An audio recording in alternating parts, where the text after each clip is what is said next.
Well, children, what is the bit of Christmas that you enjoy the most? Anyone want to answer? Yep, Dorothy. I like presents and I like being with that. Presents and family. And Christmas tree. And Christmas tree. Do you like Christmas dinner as well? Yeah, that's all the things, isn't it? And that's what a lot of younger people enjoy about Christmas, isn't it? It's presents. And the good news is that when you get a little bit older, you enjoy presents, but you enjoy giving them more than receiving them. Now, many people believe that the idea of giving presents at Christmas goes all the way back to the Magi, the wise men that we have been reading about. And these are the men who visited Jesus when he was first born.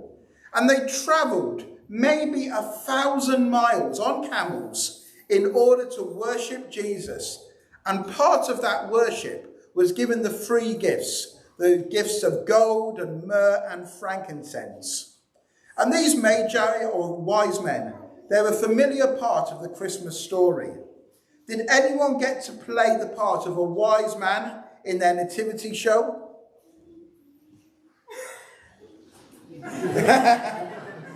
Yes, we were a little bit short of children this year, so we got the teachers of the Sunday school to dress up as the wise men, and they really enjoyed it. Yeah, so the Magi, the wise men, an important part of the nativity scene. But what do we really know about them?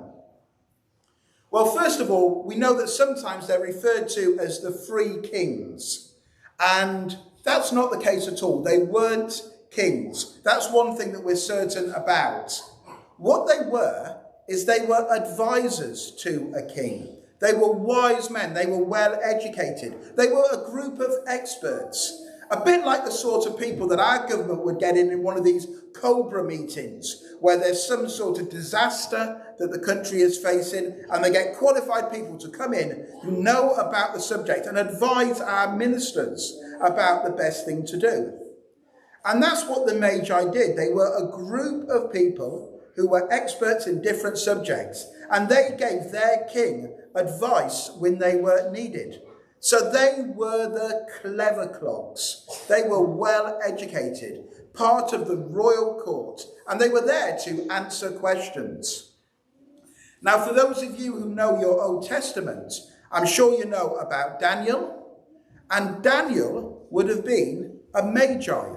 He was one of the advisors who was around King Nebuchadnezzar and then some of the kings that came afterwards. He was one of the wise men that would be called in to advise the king when they were facing different problems.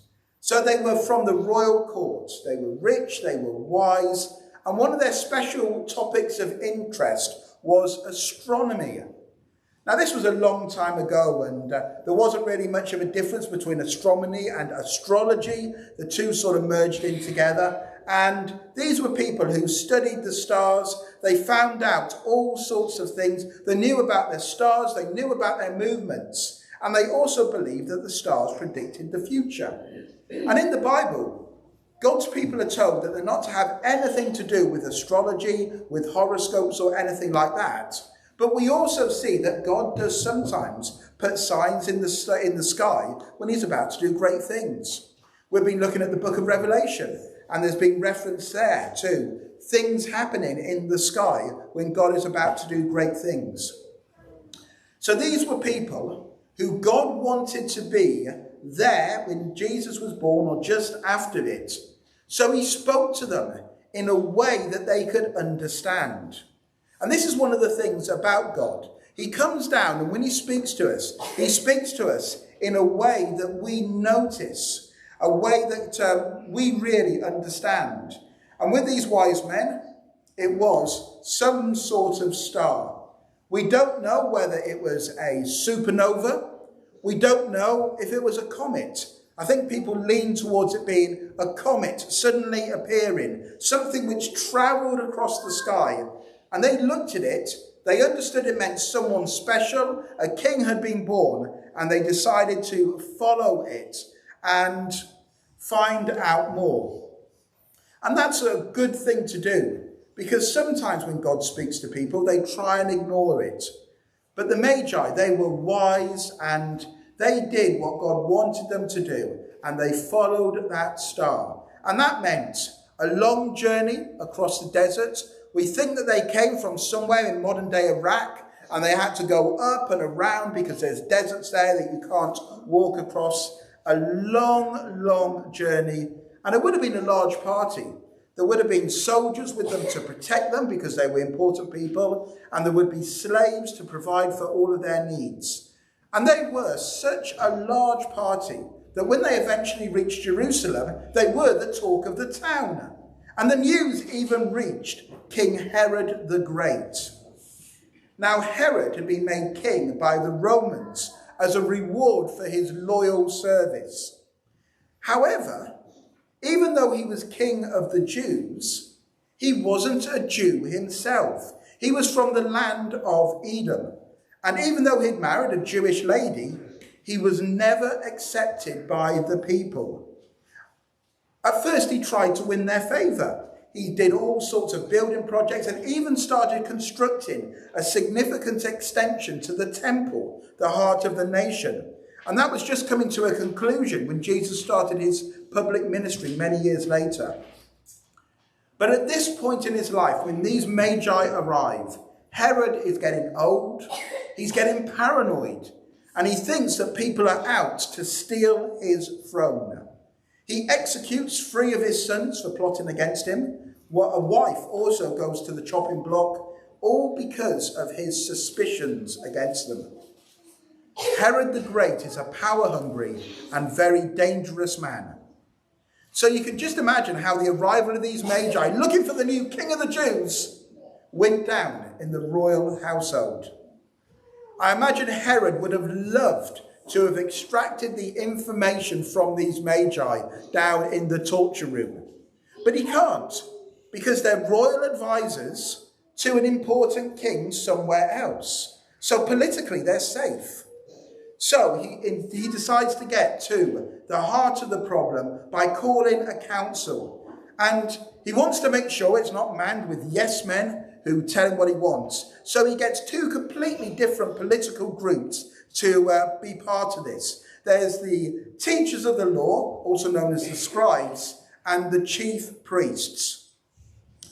Now, when we go back to the days of the Bible that are recorded on, early on, the chief priests had to be a particular member of a particular family, and they held a position for life. But the Romans had done away with that, and things had changed. And now the chief priest was under the control of the Romans. They were Roman sympathizers. They were called Sadducees. And they were sympathetic to the Roman way of living. While the other group involved in this conference are the scribes. They're well versed in the law that we see in the Bible, and their job was to teach it to the people. These are not political allies. In fact, they oppose each other. But Herod wants to get down to the bottom of this straight away, so he gets them in. And all of these men knew their scriptures really well enough to correctly identify Bethlehem as the place where the Messiah had been prophesied to be born. They knew their Genesis to Malachi really well. So the Magi receive the information that they need, and the rest is history. The baby is found and the gifts are presented, royal gifts of gold and frankincense and myrrh, the sort of gifts that are given to the king. And this is what this young family needed, because we know the Magi didn't go back to Herod the Great like he asked. So Herod the Great got impatient, and he sent some soldiers to kill off all the baby boys. So this gold and the sale of the precious spices would have enabled the family to have the means that they needed to flee to Egypt and escape the soldiers that were sent. And these gifts given by strangers from another country were just what was needed. And because of the importance of the life and eventual death and resurrection of Jesus, important moments when God provides in unexpected ways so that his plans are fulfilled. So as we think about these events, we can see that they illustrate 3 different ways of responding to the Lord Jesus Christ. Today, Jesus commands people to trust him. How they respond to him is the most important question of their lives. And some people are sadly like King Herod, and they are just angry. We see this attitude sometimes on the streets. We go out and we try and tell people more about Jesus. Some people are perfectly polite and they take our leaflets. Some people say no thanks, but they probably think we're trying to sell them cheap energy or double glazing or something like that. But some people are clearly angry at God. And you can tell when you talk to them. They can be quite rude to us at times. And they're just like King Herod. King Herod was a man who was filled with anger and the desire to hang on tightly to what he had by any means necessary. Fortunately, people like that are rare these days, but they are out there. And angry people are often angry because they've got something to hide. And Herod was an evil man. And in the Bible, we see that people who really reject God, they're hiding in the darkness because they've got things that they want to hide from God. But that doesn't work at all, because eventually God will catch up with each and every person. Trying to get away from God is a bit like one of those comedies where you see someone trying to throw a boomerang away. You can throw it really hard, but eventually it's always going to hit you in the back of the head. And God will catch up with each and every person. The second response we see is the response of the scribes and the chief priests.